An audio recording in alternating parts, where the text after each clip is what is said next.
Hi అండి, welcome to నాను creations. I మమత. నేను ఈరోజు అయితే తమిళనాడు స్టైల్ సాంబార్ చేశాను. ఎంత బాగుంది అంటే అండి, చాలా టేస్టీగా ఉంది. నేనైతే కూరగాయ ముక్కలు వేసుకొని చాలా ఇష్టంగా చేశాను. చాలామంది ఇష్టపడే సాంబార్ ఈరోజు నేను మీతో షేర్ చేసుకోబోతున్నాను. వీడియోలోకి అయితే వెళ్ళిపోదాము. ఇక్కడైతే నేను 1 కప్పు కందిపప్పు తీసుకొని మంచిగా 3 కప్పుల వాటర్ పోసేసుకున్నాను. పర్ఫెక్ట్గా ఉడుకుతుందండి. 1 కప్పుకు 3 కప్పులు. మంచిగా కుక్కర్లో అయితే ఒక 7 విజిల్స్ వచ్చేంత వరకు ఉంచుకుంటే సరిపోతుంది. ఒక 10 నిమిషాలు నానబెట్టుకున్నాను. కందిపప్పు నానబెట్టాలి అండి.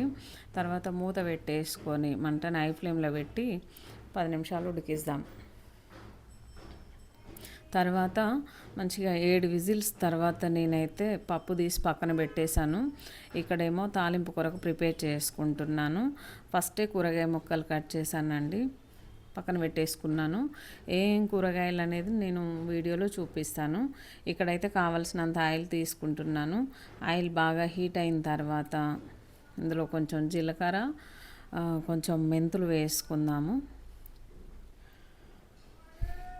చూడండి, ఇవి మంచిగా వేగిన తర్వాత ఇందులో వెల్లిపాయలు వేసుకుందాము, ఎండుమిర్చి వేసుకుందాము.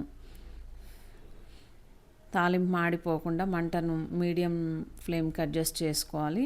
ఇక్కడ చూడండి, ఎండుమిర్చి, ఎల్లిపాయలు, జీలకర్ర, మెంతులు వేసాను.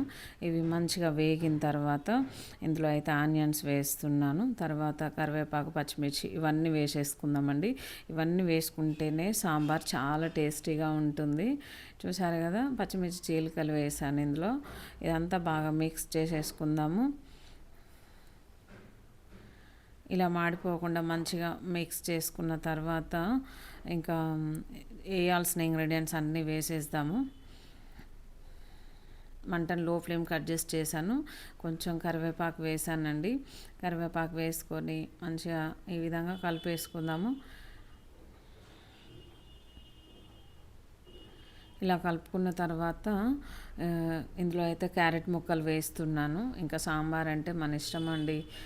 కాకరకాయ తప్ప ఏ కూరగాయలు వేసుకున్నా బాగుంటుంది. చూసారు కదా, నేనైతే సోరకాయ ముక్కలు, వంకాయ ముక్కలు, క్యారెట్ ముక్కలు, టమాటో ముక్కలు వేస్తున్నాను. ఇందులో వేయాల్సినవి ఇవే. ఇంకా మునక్కాడలు వేస్తే బాగుంటుంది కానీ నా దగ్గర లేకుండే నేనైతే ఇవి వేసాను. ఇవి వేసుకుంటే చాలా చాలా టేస్టీగా ఉంటుంది.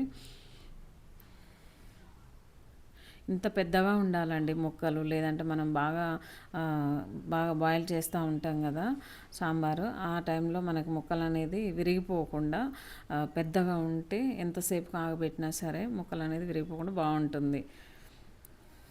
చూసారు కదండి, ఇవన్నీ వేసుకున్న తర్వాత టమాటో ముక్కలు కూడా వేసేద్దాము. దీనిపైన టేస్ట్ సరిపడా సాల్ట్ వేస్తున్నాను. వీటికి సరిపడా మాత్రమే సాల్ట్ వేసానండి. ముక్కలకి సాల్ట్ పడితే చాలా బాగుంటుంది కదా, చప్పగా ఉంటే బాగుండదు కదా అండి. అందుకని నేను కొంచెం సాల్ట్ వేసాను. తర్వాత టమాటో పీసెస్ అయితే యాడ్ చేస్తున్నాను. ఒక చిన్న సైజ్ టమాటోలు 2 అయితే కట్ చేశాను అన్నమాట. ఈ విధంగా కట్ చేసుకొని ఇందులో వేసేద్దాము.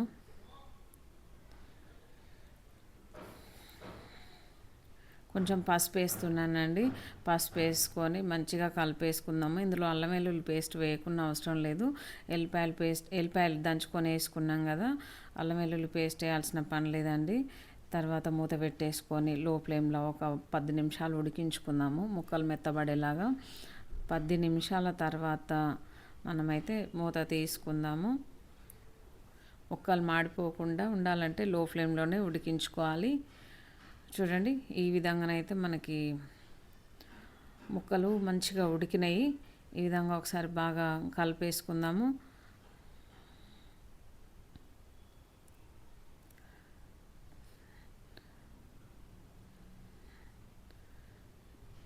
చూడండి, ఈ విధంగా ముక్కలు విరిగిపోకుండా మంచిగా కలుపుకున్న తర్వాత ఇందులో ఉడికించుకున్న పప్పు అయితే వేసేద్దామండి. చాలా మెత్తగా ఉడికిందండి. 7 విజిల్స్ వచ్చే వరకు ఉంచాను. చాలా మెత్తగా ఉడికింది. చూసారా, ఈ పప్పు మొత్తం నేను ఇందులోకి వేసేసాను అన్నమాట. కందిపప్పు కదా, చాలా మంచిగా ఉడికింది. ఇన్ని రోజులు నాకు తెలియక నేను ఒక గిన్నెలో ఉడికించేదాన్ని, 1 అవర్ టైం పట్టేది. ఆ విధంగా నాకు విరక్తి పుట్టి కందిపప్పు జోలికే పోయేదాన్ని కాదు. ఓకే ఫ్రెండ్స్, చూసారు కదండి, నేను కందిపప్పు వేసిన తర్వాత అందులో కావాల్సినంత నిమ్మకాయ రసం తీసి వేసాను. పులుపు చూసుకున్న తర్వాత మనం కారం అయితే వేసుకుంటున్నాను. ఇక్కడ పులుపు అనేది ఎక్కువ పులుపు ఉంటే బాగుండదు. కారం ఈ విధంగా వేసుకున్న తర్వాత మంచిగా మిక్స్ చేసేసుకుందాము. ఇలా మిక్స్ చేసుకున్న తర్వాత టేస్ట్ సరిపడా సాల్ట్ యాడ్ చేద్దామండి. సాల్ట్ అనేది మనకు చాలా ఇంపార్టెంట్. సాల్ట్ వేసుకున్న తర్వాత ఇంకా మంచిగా మిక్స్ చేసేసుకుందాము.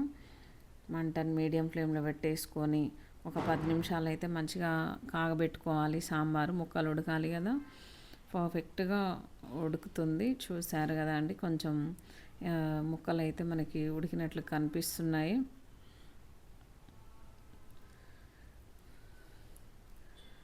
ఈ విధంగా మంచిగా ఉడికిన తర్వాత నేనైతే ఒక స్పూన్ వరకు సాంబార్ పౌడర్ వేస్తున్నాను. సాంబార్ పౌడర్ అంటే నేను రెడీమేడ్గా తెచ్చిన సాంబార్ పౌడర్ వేసాను.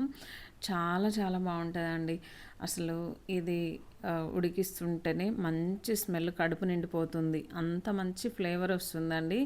ఇవన్నీ ముక్కలు వేసుకొని మనం సాంబార్ చేసుకుంటే ఎంత బాగుంటుంది. ఫైనల్గా అయితే నేను కొత్తిమీర వేస్తున్నాను. ఇంకా మరింత టేస్ట్ యాడ్ అవుతుంది. అసలు సాంబార్ అంటే ఇష్టపడని వాళ్ళు ఎవరు ఉంటారండి? మన తెలుగు వాళ్ళు చాలామంది ఇష్టపడుతుంటారు కదా, చాలా ఇష్టంగా తినే వాళ్ళు ఉంటారు. చాలా బాగుంటుంది. ఫైనల్గా అయితే నేను కొంచెం బెల్లం వేసాను. బెల్లం అనేది పులుపు కారం బ్యాలెన్స్డ్గా ఉంచుతుంది. కొంచెం కొత్తిమీర ఏమంటారు కరివేపాకు రెమ్మలు వేసాను. ఈ విధంగా మంచిగా కలిపేసుకొని మూత పెట్టేసుకొని స్టవ్ అయితే ఆఫ్ చేసేద్దాం. సాంబార్ పర్ఫెక్ట్గా రెడీ అయిపోయింది. అంత బ్యాలెన్స్డ్గా ఉందండి. చాలా చాలా బాగుంది. ఇక్కడైతే నేను సర్వ్ చేసుకుంటున్నాను. నాకు మస్తు నచ్చినాయండి ముక్కలు అయితే. ఇందులో సొరకాయ ముక్కలు, వంకాయ ముక్కలు, క్యారెట్ ముక్కలు చాలా బాగున్నాయి తినడానికైతే. కొంచెం అన్నం వేసుకొని ఎక్కువ సాంబార్ వేసుకొని ఫుల్గా తినేసాను నేనైతే. చాలా టేస్టీ అనిపించింది. ఈ సాంబార్ ఇష్టపడని వాళ్ళు ఎవరు ఉంటారండి? ప్రతి ఒక్క మనిషి ఇష్టంతో తింటారు అనమాట. Okay friends, bye.